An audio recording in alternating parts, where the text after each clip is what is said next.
Welcome to Ministries That Podcast, where I talk to successful ministry leaders about how they're using podcasting to amplify their mission and grow their ministry so you can too. I'm Tim Hall, your host and owner of Sonomorphic, a podcast production company that specializes in podcasting for ministries. My guest today is Hunter Beless, founder and host of Journeywomen and author of 3 children's books. She also recently co-authored a Bible study with Courtney Doctor on the book of Titus.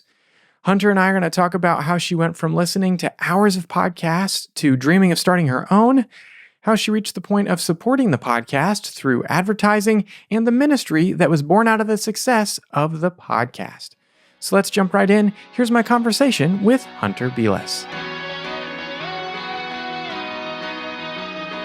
Well, Hunter, thank you so much for joining me on the podcast today. Oh, this is such a joy. I am so grateful for what you do. I don't often have the opportunity to talk about, what's going on behind the curtain. So this is really fun to get to do this with you today. Yeah, well, thanks for joining me. And I first came across you and your work when my wife bought your book, Read It, See It, Say It, Sing It. You got it. It's such a long title. I always feel like I'm going to mix them up. But Read It, That's See okay. It, Say It, Sing It. And she likes to put books in the Easter baskets. And so that was one that was in the basket last year. And then recently had Natalie Abbott on with Dwell Differently. And she brought up your name. And so I was like, oh, that's fantastic. I should totally have Hunter on the show. And so I did a little research and have seen that you've published over 225 episodes at this point. And your show is called Journeywomen. And the description reads like this: wherever you are on your journey to glorify God, we're so glad you're here. On the Journeywomen podcast, we'll come alongside you in the seasons and challenges of life to move you to know and love God and His Word, to find your hope in the gospel, and to invest deeply in your local church as you go out on mission for the glory of God. So I'm glad to have you on the show today to hear more about your podcasting journey. And I understand from your bio that it all started about a decade ago as you were walking around and listening to podcasts as your husband was training in the U.S. Army at the time. And so tell me about how you got started listening to podcasts and what podcasts were in your ears in those early days. Oh, man. Well, yes, my husband, Brooks, was serving in the U.S. Army at that time. And what that meant for me, this isn't the same for every military spouse, but he was gone about 50% of the time. And at that time, people didn't work online like we do these days. And so I had to find a job that was pretty transient that we could just take to whatever duty station he was assigned to. And so I was working as a personal trainer. And one thing I didn't consider when I started working as a personal trainer is that your schedule is actually the opposite of everyone else's schedule. So not only was I apart from Brooks about 50% of the time in a new city, in a new culture, the military is its own culture, I also was working the opposite schedule of every single person that I met, because when they were off, I was training the people who were also off and vice versa. So I found myself just in a season in which I did not have access to a lot of other adults to have conversation. And that was really lonely for me. So I started listening to these podcasts, of course, Timothy Keller sermons. I had Desiring God and John Piper in my earbuds. And then because I was working as a personal trainer, I was also listening to fitness and nutrition podcasts to try and improve, my skill set. Sure. And I thought to myself, when I was listening to the fitness and nutrition podcasts that were more conversational, more relational, more organic, like, where is that conversational podcast in which we're talking about the thing that I'm even more interested in, which is knowing and loving God through His Word? And I kept telling Brooks, man, I just wish a podcast like that existed. And per his encouragement, he purchased, I don't know if you remember, like the USB mic that could plug right in. It was called a Yeti. It has terrible sound quality. But he purchased a Yeti mic for me. And he was like, you should just start having conversations with friends and see where it goes. And so if you listen back to the very early episodes of the Journeywomen podcast, it was truly my friends, my personal mentors. We were talking about things like the gospel, Bible study, friendship. How does scripture apply to these topics? And I just pushed them out online. It was crazy though, Tim, because there were so few podcasts at that time. before you knew it, Journeywomen was in the number 2 spot right next to Joel Osteen, which we were really hoping that we could overcome that, but it just took off from there. And so I never intended to start a ministry online. It was really just this organic kind of grassroots thing that literally happened out of my closet. At the time, we had moved to Fort Campbell. So it started, I think, in 2017 in Fort Campbell, Kentucky. So that's how we got going. Yeah. So what was your vision? You talked about it a little bit. What was your vision for the podcast? As you're exploring this idea, starting to have these conversations, what were you seeing and what was going through your mind at that time? At the time, I was just thinking, what's the kind of podcast that I want to listen to? And I'm going to make that. Yeah. And then the Lord very quickly put people in my life that helped shape the vision for the podcast. And I am so thankful for that. I will never forget developing a friendship with Laura Wiffler and Emily Jensen, who host the Risen Motherhood podcast that is getting ready to sunset. Yeah. And, they were one of the few other podcasts that were out there at the time. And Laura, she just told me, she said, you just got to keep it gospel centered. And I was like, I haven't really thought about keeping it gospel centered. Of course, we had already been talking about the gospel. We'd been talking about Bible study. So I think she made the assumption that that was something we were trying to accomplish. It had happened organically up to that point, but then that became one of the markers that I started to look for in every show. How can we get to the gospel? And so conversations like that with mentors, other people who had gone before me in this type of work really helped to shape the podcast. And then along the way, we started to become kind of convictionally aware that we needed to do 3 things. We needed to help them see the hope that they have in the gospel.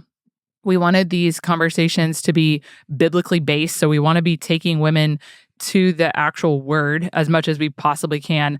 And then we also want to be encouraging women to be deeply invested in their local churches. And that really developed because as we continued with the work, we had women reaching out to us, asking us questions that we couldn't answer.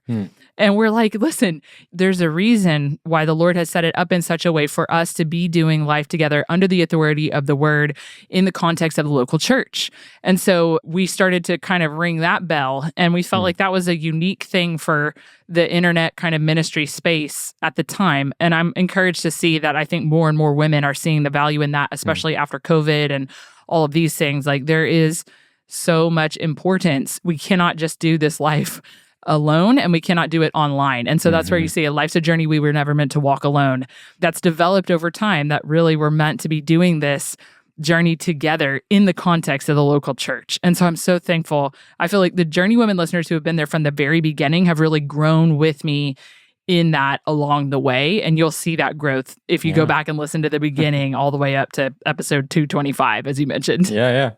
Yeah, so let's go back to the beginning. Tell me a little bit. You talked about you had the Yeti mic, you're having these conversations.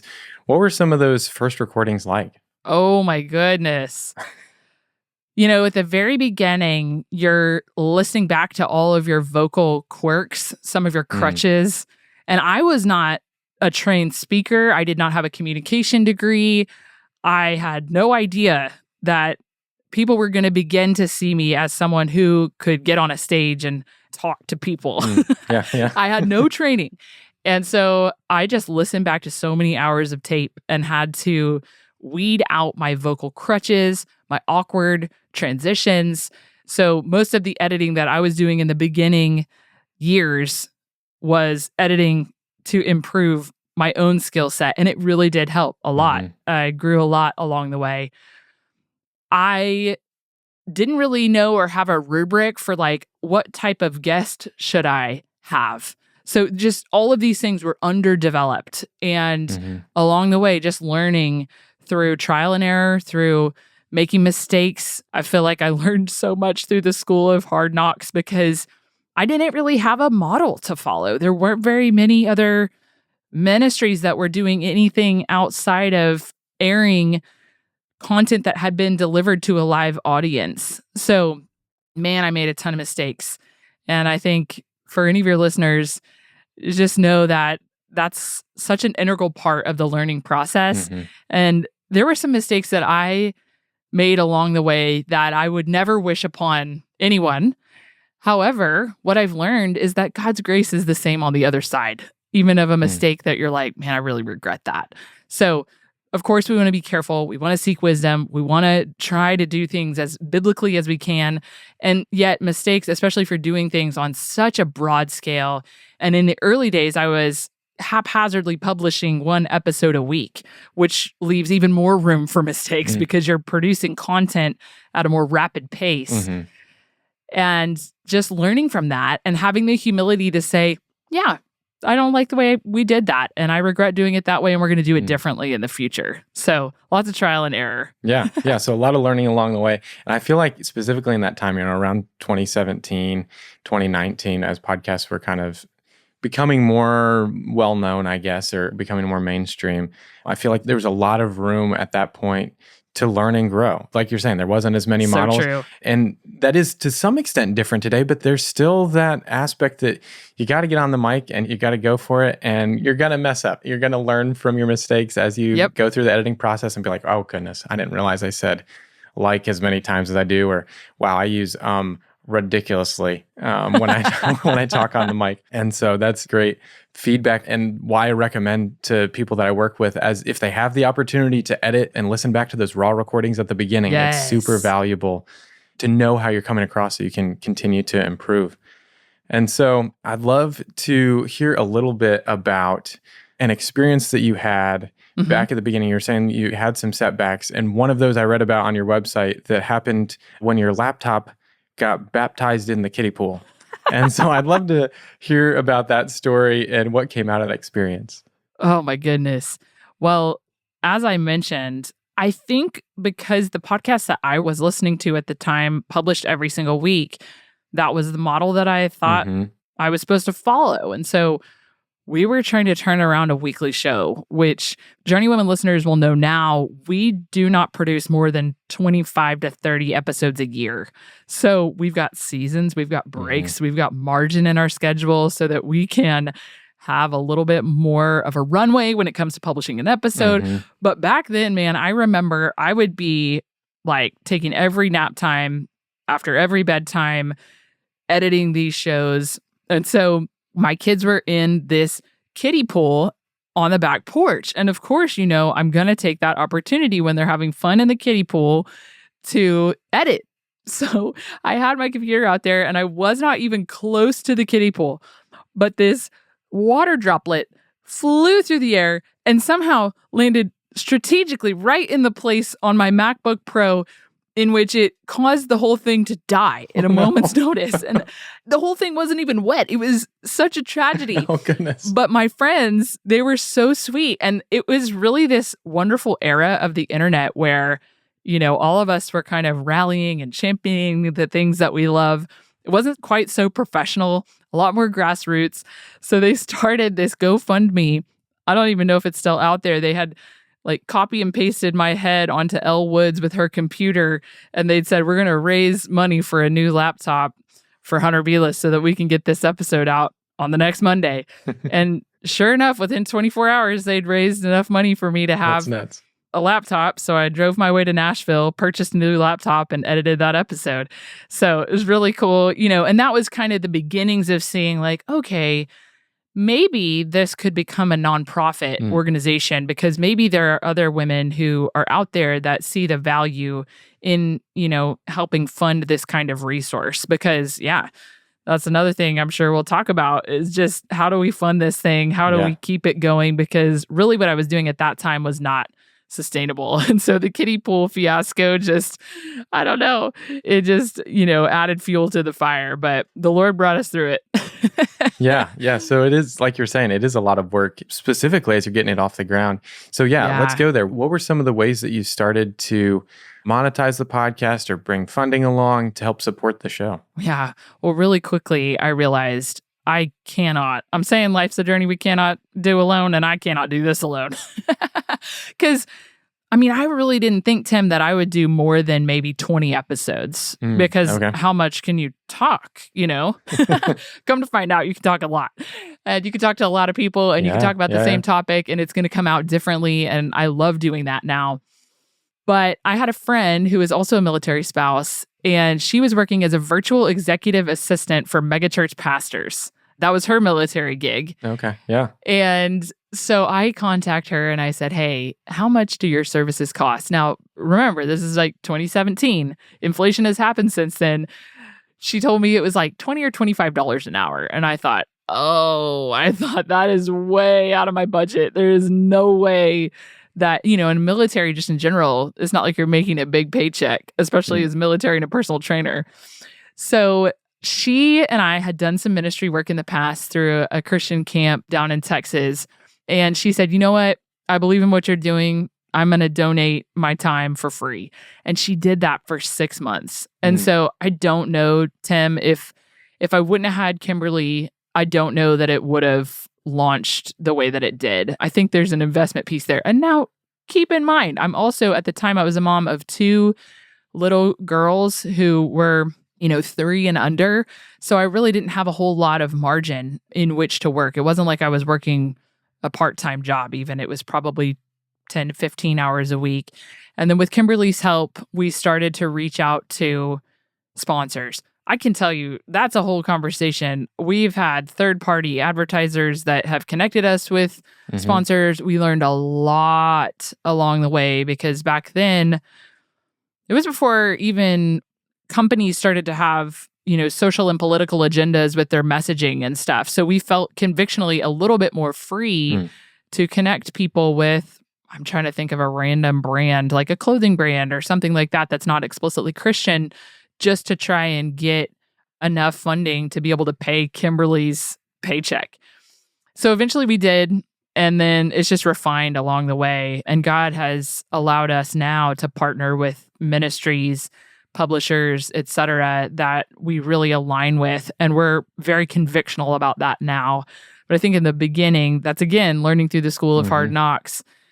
There were some partnerships that we did that we wouldn't endorse today. And I don't know, God's just been so gracious to us through that process because it was pretty clunky, as things started to change and the landscape started to develop. So we do a lot of advertising. And then we're also now, I guess, probably 3 or 4 years ago, we finally established as a nonprofit. And that had been something that we had deliberated about for a really long time.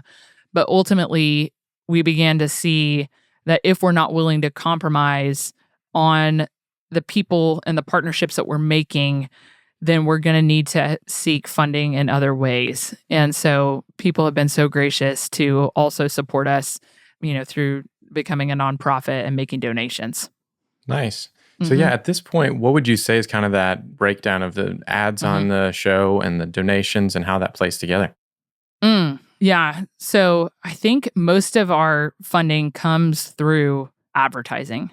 I can't remember the exact percentage, but well over 50% comes through advertising. We would love to see more and more people donating to the podcast so that we would be able to rely less and less on advertising because it does get really tricky and thinking through, what do these partnerships need to look like and all of that. And then the landscape's always changing, right? So right now people are interested in advertising on podcasts, but what will that look like in 4 or 5 years and thinking sustainably? So, and really we've only been garnering donations probably, I think, for the last 3 years. And so that's been one of the challenges for us is as a small team, all of us are moms. Kimberly's still a military spouse. Now, how do we responsibly steward the ministry and spend our time, energy, and effort creating wonderful content while also raising funding? And I didn't realize what a challenge that would be as a nonprofit because there are a lot of people that will give low dollar amounts. But if you're looking to have like more substantial partnerships with donors, there is work that's involved to maintain and kind of build those relationships.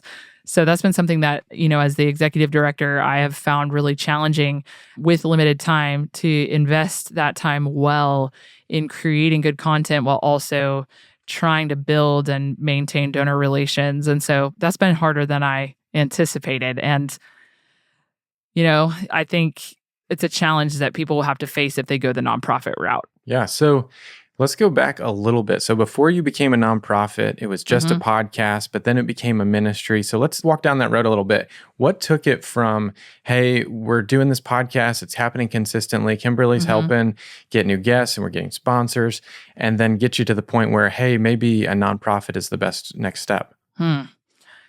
Along the way, we started to have more guest requests than we knew how to manage for the Yeah. podcast. And they were quality requests.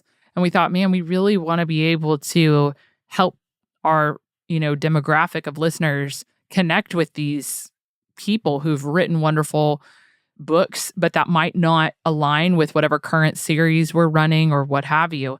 So we thought we should really try to launch a blog in which we could publish articles to feature wonderful quality authors that we think are worth, paying attention to. And so we started doing the articles and we started a newsletter. And then as we were just paying attention to the needs of our particular audience, we thought we want to be able to help produce resources that we think need to be created for them, like a discipleship guide or like, scriptures to memorize or a Bible study kind of field guide, and to offer those things for free. A lot of our listeners are like all over the world too. So we started to realize, when we're recommending books, while people could download them on a Kindle, if they didn't have a Kindle, they may not have access to ordering books very easily. So we started to create free downloadable helps, started to do the articles as a means by which to kind of overflow quality authors who are reaching out, hoping to come on the podcast that we didn't have space for. And that was kind of how we started to build it out. And honestly, we have dreams to build it out even more. And we're just trying to, again, follow where the Lord leads. And yet also remember, like, podcasting really is the primary way that we're reaching an audience. It's where the most people are accessing the content that we're putting out. And so I am really passionate about podcasting. I love it personally. I think as a busy mom, it's a really wonderful way to reach women as they're going about kind of the mundane tasks that are required for home management and stuff like that. So we focus a lot of our energy and effort there. Nice. Yeah. So what have you found as you've, been to conferences or spoken at places, has been the feedback as, you're expanding the ministry and you are adding these resources, but people are still coming back to the podcast as kind of that main piece. What's that feedback been like? Yeah, I think we've just realized that people feel very connected through the podcast. I think podcasting is such an intimate medium of communication. You really start to develop a relationship with a host, virtually just listening to them week in and week out. And so it really has accomplished the exact goal that I had. It was a goal that I didn't originally kind of have words for, but to come alongside women, to move them to know and love God and His Word, to find their hope in the gospel, and to invest deeply in their local churches as they go out on mission for the glory of God. And I've just been so encouraged.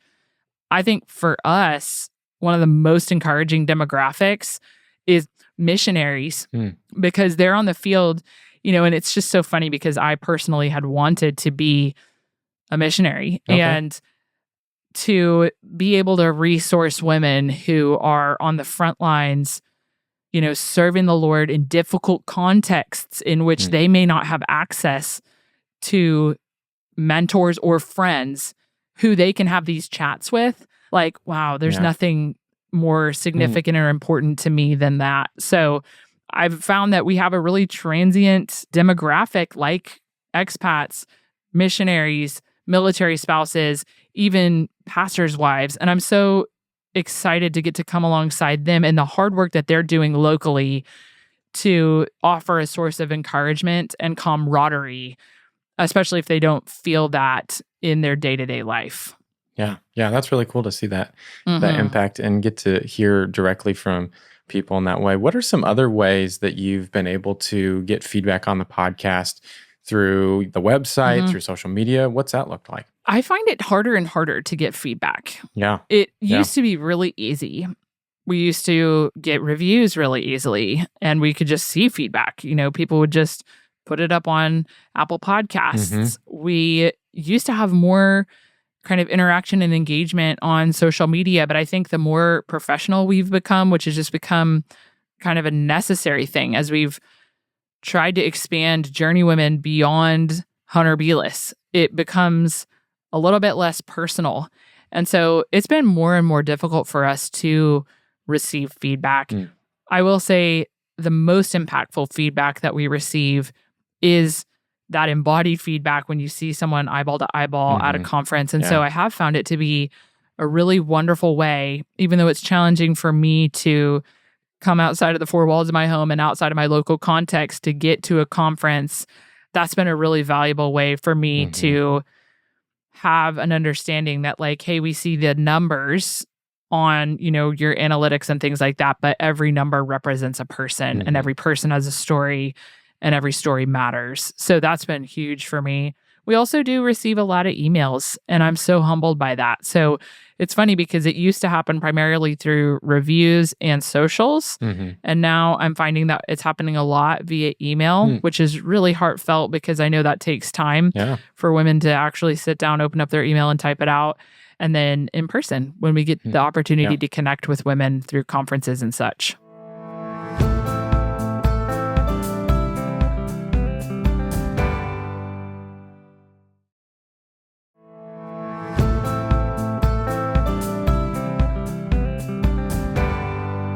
So you're now reaching, I read, tens of thousands of listeners each week. And like you're saying, each of those numbers that pop up in the analytics is a person, and it's hard to personalize that. And so, the way to be able to get and go to conferences and hear from people and get those emails is huge for you as you're creating the show to be like, yes, this does matter. And it's not just numbers ticking up, but it's actually impacting lives. And so I know it takes a lot of time and a lot of effort to get to that point where you're getting those tens of thousands of listens each week. What have you found to be some of the ways to get the awareness out to grow your audience? Because every mission that's worth doing is worth growing, right? Yes, this has been one of the challenges for us, Tim, because I will be honest, there was a time where it felt like, everything was just skyrocketing, and then it seems like there's a little bit of a plateau. And we've had a lot of curiosity about that. Like, is there a plateau in podcast listeners? Is there a plateau in kind of women who are coming from kind of a reformed theological context? What is that plateau and how have we reached it? And how do we go beyond that? And so, man, I honestly have not focused as much on the numbers as maybe other people who are managing a nonprofit or things like that would advise. And I've really focused just on creating meaningful, deep, quality content for the listeners that the Lord has given us to serve. I think there's a huge temptation to always want to be growing. And while there was a point at the very beginning where it was like, okay, I remember we need to get to, I think it was like 2,500 downloads an episode so that we can be in the market for advertisers, something like that. It was like, that was the goal. So we want to advertise. So I think there's been goals along the way where you're like, okay, sustainability, like we need to reach a $75,000 budget every year so that we can continue this work. Those are some of the goals that we've had. But for me, I'm more so focusing on, let's think about the demographic of women that we serve. Let's think about what they need. And let's think about how we can best leverage the opportunity that the Lord has given us to be able to meet those needs. And that's helped me a lot because I have faced discouragement along the way when you don't see those numbers consistently ticking up. It may be that they plateau for a season. It may be that Apple Podcasts, they changed the way they're going about their analytics and you see them plummet a little bit. But I have to remember that there is a person behind every single one of those numbers. And while I think there's wisdom to consider, like, okay, if we're seeing a consistent decline, like maybe we need to rethink things, or if we're consistently serving, a very small pool, and there are other ways that we might be able to serve the Lord that might lend itself to, I don't know, less sweat, blood, tears. Like, let's reconsider. But for us, it's just what does it look like to be faithful with what the Lord has given us? And that really has been the driving question that has served me well, I would say, over the last kind of 3 to 4 years, as things have Mhm. stabilized. Yeah. So I would love to see more growth. I would love to see, the podcast get out there more. And I will say, Tim, also through this whole opportunity, the Lord has provided ways to formally publish. And I do think that has helped a lot. So if people have the opportunity to do that, to get resources into a different audience that might not be as interested in a podcast, those things have helped to expand our audience. And I'm super grateful for those opportunities to write children's books. I have a Bible study with Courtney Doctor published by Lifeway. And I think that has helped diversify our audience more than it has in the past. And so that's been really humbling. And I wasn't expecting that, but I'm grateful for that opportunity. Nice. As you might know, YouTube now is like the number one place that people find new podcasts. Do you have a strategy over there that you've decided? No. Or social video? Like, what does that look like as far as like sawdust content from the podcast to garner awareness? We need to consider YouTube more heavily. I think there's just been a lot of different things that we've thought about in terms of editing and time and energy and all of that. So if you take something from audio to video, it makes it so much more challenging to edit. And we've just been facing the increasing challenge of, as every woman on the team, her family kind of grows and changes, then the margin hours and all of that have decreased. And so for us, we're just really trying to stabilize. But I think that'd be a wonderful way to grow if you have the time, energy, and effort. I'm feeling a little bit of my geriatric millennial status because YouTube just feels like this whole unknown territory. Honestly, my husband is probably better versed in YouTube than I am. I should seek his counsel on this. But I do think that'd just be a wonderful way to grow. And it's hard, I think, when you're starting off, right? Like, I just posted this little Instagram video and tagged you in it. And it's me in my closet because that's where I podcast. I podcast in my closet. It doesn't look like it right now because I've got my drawers behind me and stuff. But we don't have a fancy studio. And we don't have the funding to have a fancy studio. We don't have the funding to be able to fly guests out like some of the other bigger ministries that are now podcasting in addition to having big conferences and all of these different things. So I think I just have to remind myself, like, just because I can't do it that way doesn't mean it can't be done. And so even with YouTube, I probably need to humble myself and consider what my options are, just not having access to the beautiful studio that everybody has, or it seems as though everybody has, and things like that. So anyways, that's something for us to consider. Thanks for that. Yeah. Because what I was talking to, Ginger Hubbard, I think it was not too long ago on the show. Wonderful. And she had done some social video stuff and then they stopped doing it because the very reason you're saying, like, I think, and she was specifically saying, like, she was making additional video content to help promote the podcast. And video, I was just talking to another guy that their show is video first. And it does take at least 3x of the time and energy and effort to do a video podcast. Yeah. And to do it well. But what I recommend to people that are getting started in podcasting or have been doing it for a long time and haven't added a video element is, like, if you're already capturing on a platform like Riverside, like we're using, and you can capture video, then it's really pretty simple to then go in and just cut clips and throw those out. And then, like, I don't edit the full video episode of my podcast because it does take a lot of time to do, but I put up the full episode with just a graphic.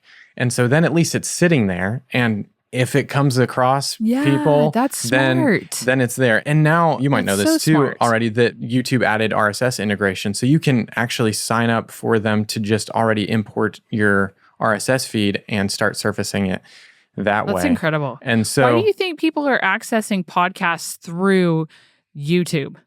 So this is what I take from that stat, that people are starting on YouTube, but I don't think they're staying on YouTube. And also there are more, the line has blurred so much between what's been a podcast and what is now a podcast, because people that created a YouTube show in, 10 years ago are now what's considered a podcast. It's like, that's not what they set out to do. But like, that's how people associate it. And so there are more of what people consider podcasts on YouTube now. And when people discover a podcast that's more so like an audio first type of a podcast on YouTube, my guess is that people are discovering them there, but may not stay there.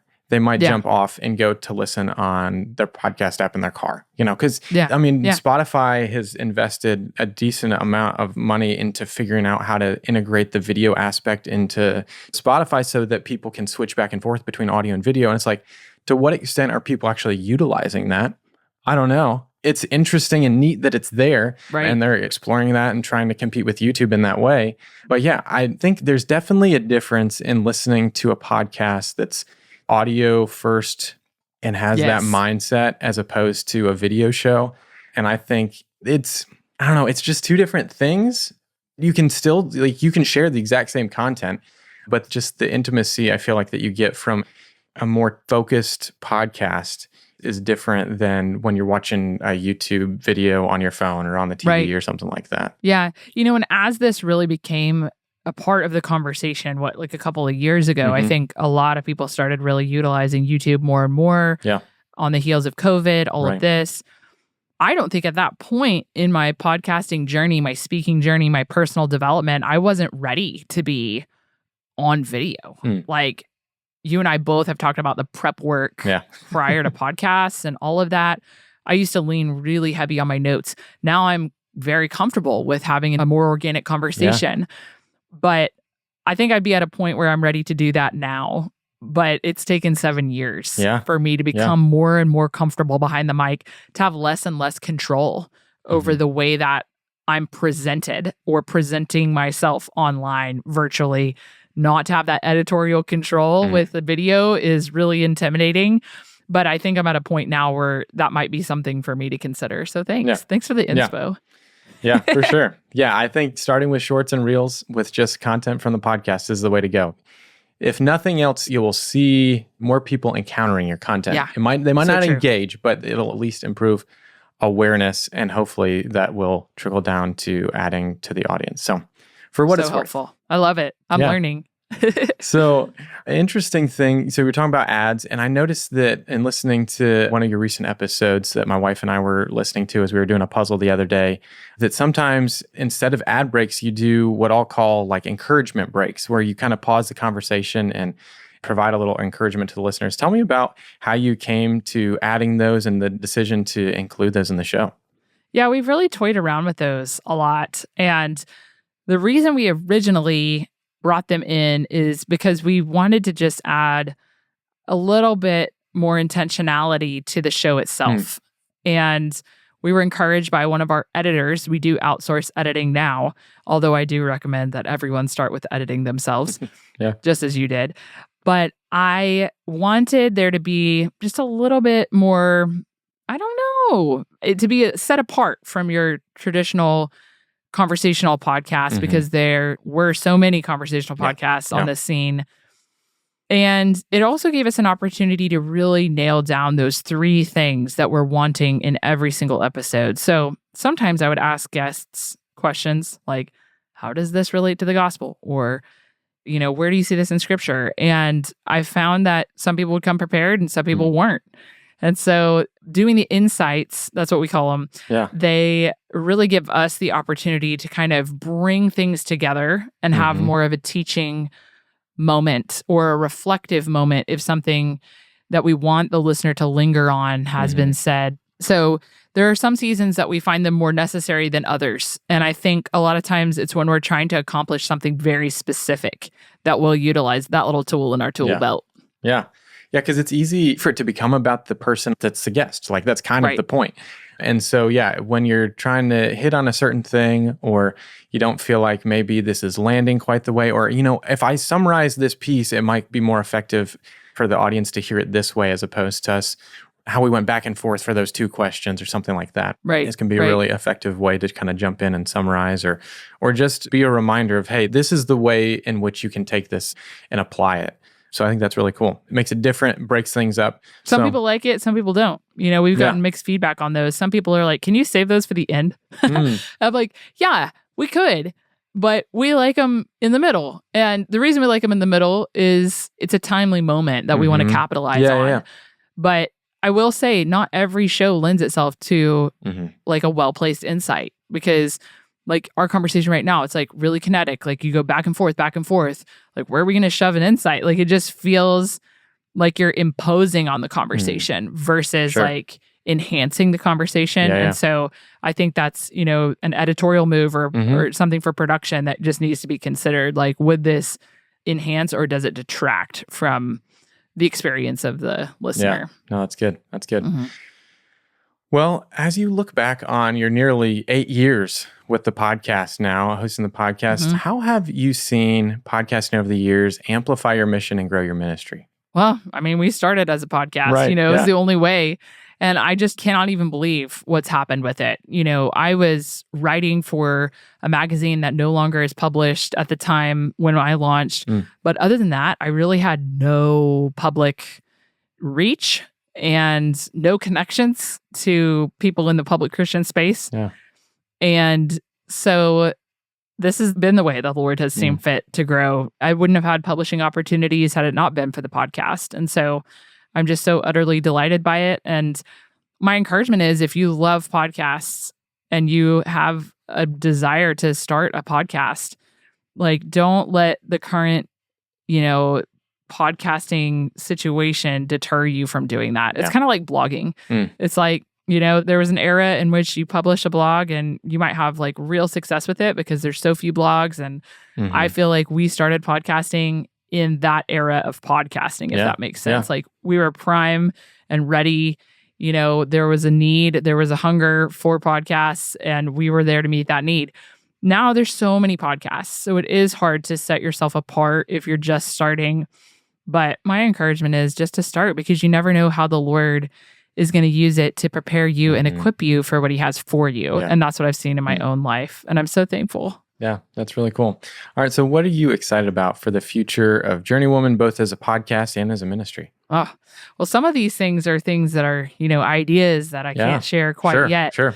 But I am excited about hopefully finding more and more ways to equip women to know and love God through his word. And that has always been my heartbeat. That's part of why I explored writing a Bible study with Courtney Doctor. And we would hope to do that more and more through various facets, not just through podcasting in the future, but we'll see what the Lord has. So if you are a Journeywomen listener listening, we would just ask that you pray that the Lord would provide the means for us to do that, if that's what he sees fit. So I'm so grateful. It's just been so much fun to get to brainstorm how we can come alongside women in their local contexts. And for me, so much of that, Tim, begins in my local context. I am deeply involved we're a part of a small church plant here. My best friend from the 7th grade, her husband actually started this church plant right about the time that we moved here from the New England area. And so it's just been really great to get my hands dirty with women's ministry and trying to see, like, how do we do this in real time?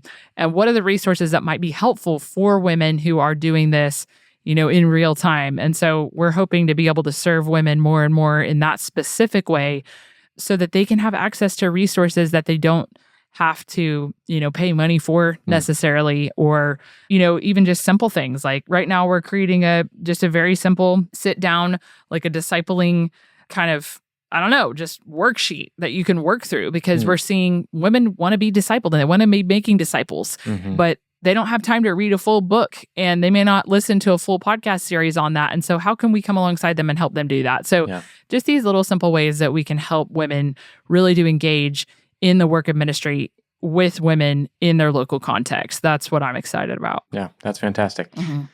All right, well, let's jump now to the high pass segment where we ignore the lows and I ask you about some of your favorite things. So first one is, as we've mentioned throughout, your husband served in the Army, and because of that, you moved around quite a bit. So I'd love to know, if you had to choose, what's your favorite place to live?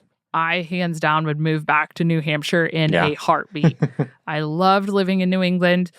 I told you I wanted to be a missionary, and I really felt like that was the first time that I was able to be regularly sharing the gospel with people who really had not interfaced with a follower of Christ, or who maybe didn't really understand the true gospel message. And so I love it. I wish I could move back. There are a series of reasons in which that didn't work out for us, but I do secretly pray that God will send us back there someday. Nice. Yeah. All right. What's some of your favorite activities to do as a family? Oh, man. Well, I joke about this because we camp a lot, and that really originated when we were up in New England, because we were so poor that we couldn't afford to travel and stay in a hotel. So we traveled with our tent and went and saw all the sites in like the New Hampshire, Vermont, Maine kind of region. And so we camp a lot. I joke and say that I really shouldn't say camping is one of my favorite activities because my husband was an Army Ranger, and it's just not even fair because he does everything for me when we're out in the woods. And so maybe that's why I love it. But we do a lot of camping here in Northwest Arkansas as well. And the children really love it. And I feel like it produces in them a resiliency that I've been really pleased to witness. I didn't grow up camping. My mom will never go camping with us. So I do. I'm a little high maintenance sleeper. I have a cot when I'm out there. I've got earplugs, but we get out there as much as we can. And that is the children's favorite thing to do. So thereby, I think because Brooks will cook dinner over the fire and clean everything up, I tolerate it with joy.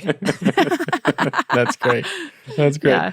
All right. What's a book that you've read recently that's been your favorite? That's a really hard question. I read a lot. Do you read a lot? I don't read a ton. I read before I go to bed, I feel like is the most that I'm Puts you reading right right now. just some fiction stuff. Because, the other content that I'm consuming is podcasts, and a lot of them are the ones that we work on. So it's like, 100%. It's just a different For thing. me, I started reading the books of every guest that I would have on, because you'll find that a lot of people who want to come on the show are people who have thought long about a particular message. Yeah. And a lot of times they have condensed that message into a book. And then, their publisher is reaching out on their behalf to see if you'd be willing to have them on the show. And so I read a lot of like modern Christian lit, although that is not my favorite or preferred genre. I love classics. I love historical fiction. I actually love young adult fiction. And so the most recent series that I have loved reading aloud with the girls is by a guy named S.D. Smith, and it's called The Green Ember. Okay. Have you heard of it? I feel like I've heard of it, but I'm not familiar with it. He's a wonderful writer, and he's a believer, and it's kind of a Christian allegory, a war between bunnies and wolves, and I thoroughly enjoyed it, and the children did as well. Nice. So we're grateful for all the people that are writing wonderful fiction for middle grade kids, because I find that it's something that I personally, as a parent, am appreciating more and more, not only read myself, but also just have quality resources to get into the hands of my little readers who I can't quite keep up with. Nice. That's great. Yeah. All right. What's one of your favorite stories from a listener about how the Journeywomen podcast has impacted their life? Oh my goodness. Well, this is kind of a meta story, like a bigger story about a group. But at the very beginning, I told you I wanted to be a missionary. I love Amy Carmichael. I've published a little kids volume on Amy Carmichael. She was a missionary in India. And I had originally thought I was going to be going over to India to do accent reduction work. And I studied speech pathology. About the only thing I use from speech path now are sound waves. But I had dreams of doing that in India and, met Brooks and all this different stuff. And so my plan didn't work out as I thought. However, when we started monetizing the podcast and stuff like that, it was really interesting. I don't know if you can do this on the analytics now, but back in the day on Libsyn, you could look at this map and you could see highlighted areas where your podcast is reaching different parts of the world, different states, different countries. And it was really fascinating for me to see that, United States was number one. And then we had Canada, and then we had Australia, and then guess what? Number 4 was India. And I thought, well, how fascinating is that? And I did have some friends who were global workers in India at the time. But then right about that time, and the Lord really used that to encourage my heart. And shortly thereafter, we got this email from a missionary. And I'm not going to name the agency, but she was telling me that there is a very predominant missions agency that was using specific episodes of the podcast in the early days. And she said, we're taking those. It makes me cry every single time, Tim. She said, we're taking these and we're using them in our training with our women who are on the field in northern India. And I'm like, what? So again, this is where the Lord rules and reigns over all things, including us getting in the closet and having conversations on podcasts, And I just thought, to be an encouragement to the women who I wish I could be there with, is just such a ministry to my own heart. So that was one of the coolest stories we ever had. And that's just something you cannot make up. You can't fabricate that. And I wish I would have screenshot it, but it happened about 6 years ago. So I'm not even sure which email address I was using at the time, but that happened, That's believe cool. it or not. That's really cool. Yeah. Yeah. You haven't gone to India, but you have gone to India. I know. Northern and Southern. Now I'm like, golly, I got to get over there. And then it's just even more neat to a couple years later be approached by the Good Book Company to write that little volume on Amy Carmichael. I thought, this is not the way I envisioned my, dreams to minister to Indians coming true. But what's really fascinating is in Northwest Arkansas, because of Walmart, we have a high density Indian population. Okay. Yeah. And so it's just been really neat to see how, the Lord puts desires in our hearts. And man, it's neat to see him bless those desires. And sometimes it happens in ways that you would never expect, Yeah. So it's been neat to get to watch him at work. And I think, honestly, I would have thought way too highly of myself had I gone to Northern India like I wanted to. So this is probably best for all parties involved. Well, Hunter, thank you so much for sharing your story and your journey. And as we wrap up today's episode, I'd love to know, who else do you think would be a great guest for this podcast? Oh, that is such a great question. I need to look back at all of your archives, but I have so much respect for my friends, Laura Wiffler and Emily Jensen. Yeah. They are fantastic. And I think it's really neat that even at the height of their podcast that had been going on for about a decade, they sensed the Lord moving them to sunset. And yet, they followed the Lord, even though it's like, doing so is really an act of faith, especially as published authors, needing a place to market their books and things like that. I just have been so impressed with the way that they followed the Lord in the ministry of Risen Motherhood. So if you haven't had them on, I would highly suggest it. Yeah, I think I remember reading that they were announcing that it was shutting down. And I can't remember I feel like I may have reached out to them and they're like, maybe not right now. I think they were still navigating all of that and what that was going to look like. And had some books coming out and whatnot. So yeah, it'd be great to have them on and talk through that journey and then how it's coming to a close at this point. So it's been a really neat thing to witness because it's not something that I've seen done before. I've seen ministries have to close their doors, but usually it's not, when they're kind of at the top of their game, when they're doing, they have plenty of funding and, they have all the opportunity. So that's been really, really neat for me to watch and just to know, we follow the Lord at the end of the day. Like we don't follow the numbers. We don't follow the opportunities necessarily. We follow the Lord. And so it's been really encouraging for me to see that modeled through them. Yeah. Yeah. Well, thank you. That's a great recommendation. Yeah, I'll have to reach back out to them. Hunter, thank you so much for taking the time to be on the podcast today and share your journey and how it's all started from this idea and how it's come so far now, these almost 8 years later. That's crazy. I feel like I just woke up and I don't know how I got here. But thank you so much for the opportunity to have this conversation. A lot of people reach out and ask for advice on starting a podcast, and I'm really excited to get to point them in your direction. So thanks for your good work. Well, thank you. What a great conversation with Hunter about how she went from listening to hours of podcasts to dreaming of starting her own podcast to actually taking that next step and starting Journeywomen, and then the ministry that was born out of the podcast's success. You can listen to Journeywoman with the link in the show notes. Well, that's going to do it for this episode of Ministries That Podcast, produced by Sonomorphic. If you enjoyed today's episode, make sure to follow or subscribe to the podcast and share it with a friend. That's the best way to support this show, and together we'll help more ministries grow and thrive through podcasting. Now come back in 2 weeks for the last episode of this season to hear my conversation with Mackenzie Smith. She's the host of My Valley, His Victory, and enjoys sharing stories, insights, and resources to inspire and equip people for faith-driven outdoor adventures. We're going to talk about how sharing her story on another podcast led to her starting her own, her repurposing strategy for YouTube and Instagram, and how podcasting has given her opportunities to connect with people she never would have otherwise. Well, until next time, keep encouraging your audience as they follow Jesus.